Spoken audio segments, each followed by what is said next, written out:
नमस्कार, SBT news में आपका स्वागत है। पेश है 27 मई शनिवार दोपहर 1:15 बजे राजस्थान की 15 बड़ी खबरें। इस न्यूज बुलेटिन के प्रायोजक हैं विनी केक एंड मोर। सबसे पहले एक नजर डालते हैं आज के हेडलाइंस पर। प्रधानमंत्री की अध्यक्षता में नीति आयोग की बैठक शुरू। जवाहरलाल नेहरू की पुण्यतिथि आज, पीएम मोदी ने दी श्रद्धांजलि। राजस्थान के 10 जिलों में आज तेज आंधी बारिश का अलर्ट। गहलोत ने दी अध्यापक भर्ती लेवल प्रथम के सफल अभ्यर्थियों को बधाई। महाराष्ट्र के 4 मंदिरों में ड्रेस कोड लागू। आपत्तिजनक कपड़े पहनने पर श्रद्धालुओं की एंट्री नहीं। और अब खबरें विस्तार से। दिल्ली में शनिवार को प्रधानमंत्री नरेंद्र मोदी की अध्यक्षता में नीति आयोग गवर्निंग काउंसिल की 8वीं मीटिंग शुरू हो चुकी है। इस मीटिंग में हेल्थ, स्किल डेवलपमेंट, महिला सशक्तिकरण जैसे मुद्दों पर फोकस रहेगा। मीटिंग में सभी राज्यों और केंद्र शासित प्रदेशों के सीएम और उप राज्यपालों को बुलाया गया है। बैठक में 7 राज्यों दिल्ली के सीएम अरविंद केजरीवाल, पंजाब के सीएम भगवंत मान, बंगाल के सीएम ममता बनर्जी, बिहार के सीएम नीतीश कुमार, राजस्थान के सीएम अशोक गहलोत, तमिलनाडु के सीएम एम.के. स्टालिन और केरल के सीएम पिनाराई विजयन नहीं आए हैं।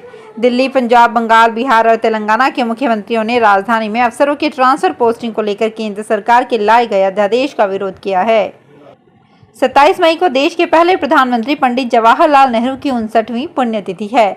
पंडित जवाहरलाल नेहरू की पुण्यतिथि पर पीएम नरेंद्र मोदी, कांग्रेस नेता राहुल गांधी, कांग्रेस अध्यक्ष मल्लिकार्जुन खड़गे ने उन्हें याद करते हुए श्रद्धांजलि दी। इस दौरान पीएम मोदी ने ट्वीट करते हुए लिखा, पूर्व प्रधानमंत्री पंडित जवाहरलाल नेहरू की पुण्यतिथि पर मैं उन्हें श्रद्धांजलि देता हूं। वहीं कांग्रेस अध्यक्ष खड़गे ने भी ट्वीट करते हुए लिखा, पंडित जवाहरलाल नेहरू जी के योगदान के बिना 21वीं सदी के भारत की कल्पना नहीं की जा सकती। राजस्थान के उत्तरी हिस्से पर बने साइक्लोनिक सर्कुलेशन और उत्तर भारत में आए वेस्टर्न डिस्टर्बेंस ने नौतपा में भी सावन भादो जैसा मौसम कर दिया है। बीती रात हनुमानगढ़, गंगानगर के अलावा चूरू, नागौर एरिया में कई जगह तेज आंधी बारिश के साथ ओले गिरे, जिससे यहां खेत जलमग्न हो गए। वहीं शनिवार को भी पूरे उत्तर पूर्वी राजस्थान घने काले बादलों से ढके नजर आए। मौसम केंद्र जयपुर ने आज जयपुर, भरतपुर, बीकानेर, अजमेर संभाग के 10 से ज्यादा जिलों के लिए ऑरेंज अलर्ट जारी किया है। बारिश, ओलावृष्टि की संभावना जताई गई है। राजस्थान के मुख्यमंत्री अशोक गहलोत ने अध्यापक भर्ती लेवल प्रथम के जारी परिणाम में सूचीबद्ध अभ्यर्थियों को हार्दिक बधाई दी है। गहलोत ने परिणाम जारी होने के बाद शुक्रवार देर रात सोशल मीडिया पर कहा, युवाओं के सम्मानजनक रोजगार और शिक्षा की गुणवत्ता बेहतर करने में महत्वपूर्ण बहुप्रतीक्षित रीट मेंस लेवल 1 में 21,000 पदों के लिए शॉर्ट लिस्टेड अभ्यर्थियों को हार्दिक बधाई। उन्होंने कहा कि हमारी कामना है कि आप सभी एक आदर्श शिक्षक बनकर देश के भविष्य निर्माण में महत्वपूर्ण भूमिका निभाएं। राजस्थान कर्मचारी चयन बोर्ड ने शुक्रवार को अध्यापक भर्ती लेवल प्रथम का परिणाम जारी कर 21,000 पदों पर 41,546 अभ्यर्थियों को दस्तावेज सत्यापन के लिए सूचीबद्ध किया गया है।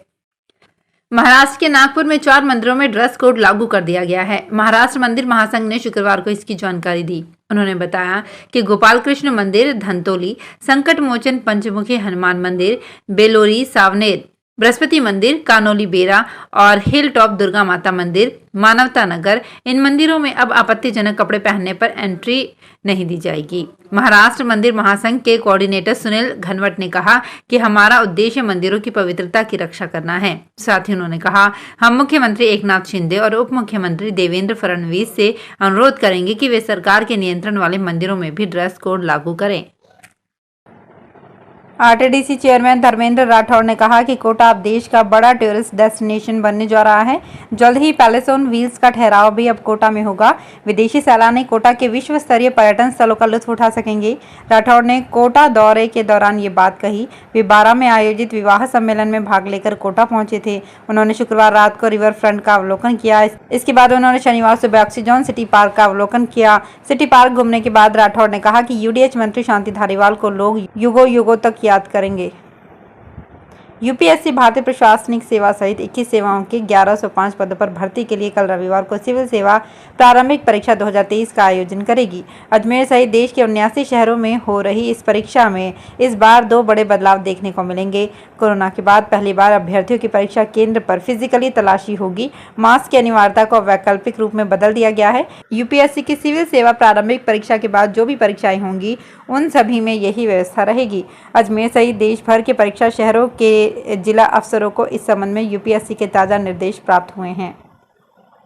स्कूल व्याख्याता भर्ती परीक्षा 2022 में राजनीति विज्ञान विषय की आरपीएससी की ओर से घोषित उत्तर कुंजी में आपत्ति दर्ज कराने के बाद भी अंतिम परिणाम जारी करने को लेकर राजस्थान हाईकोर्ट में चुनौती दी गई है।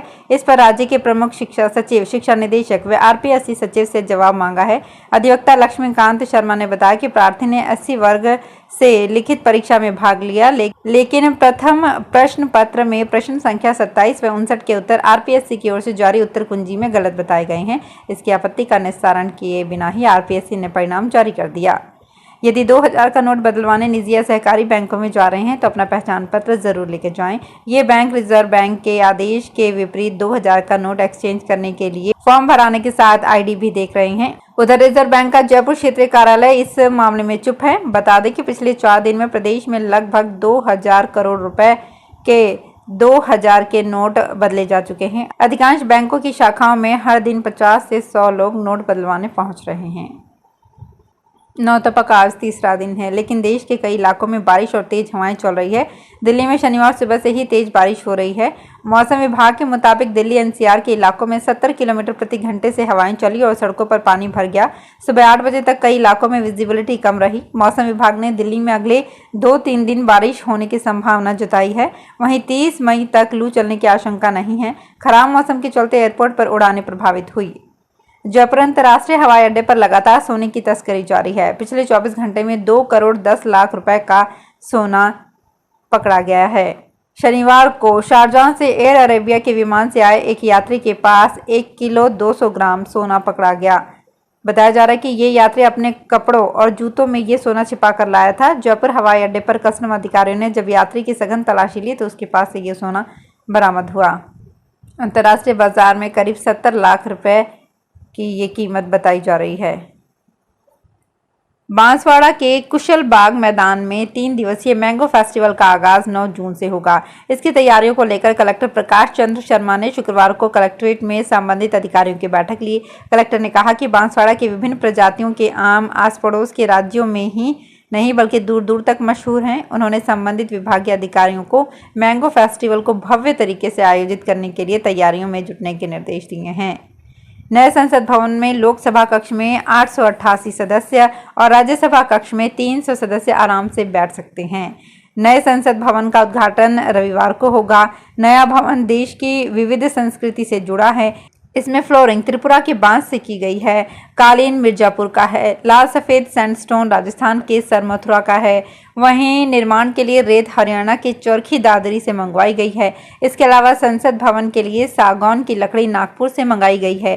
केसरिया हरा पत्थर उदयपुर, लाल ग्रेनाइट अजमेर के पास लाखा और सफेद संगमरमर राजस्थान के ही अंबाजी से मंगवाया गया है।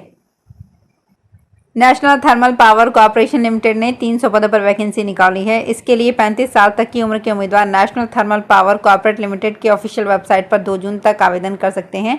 एनटीपीसी के इस भर्ती अभियान में 120 पद विद्युत विभाग में सहायक प्रबंधकों के लिए है। वहीं 120 पद यांत्रिक विभाग में सहायक प्रबंधक और शेष 60 पद इलेक्ट्रॉनिक्स इंस्ट्रूमेंटेशन में सहायक प्रबंधकों के लिए है।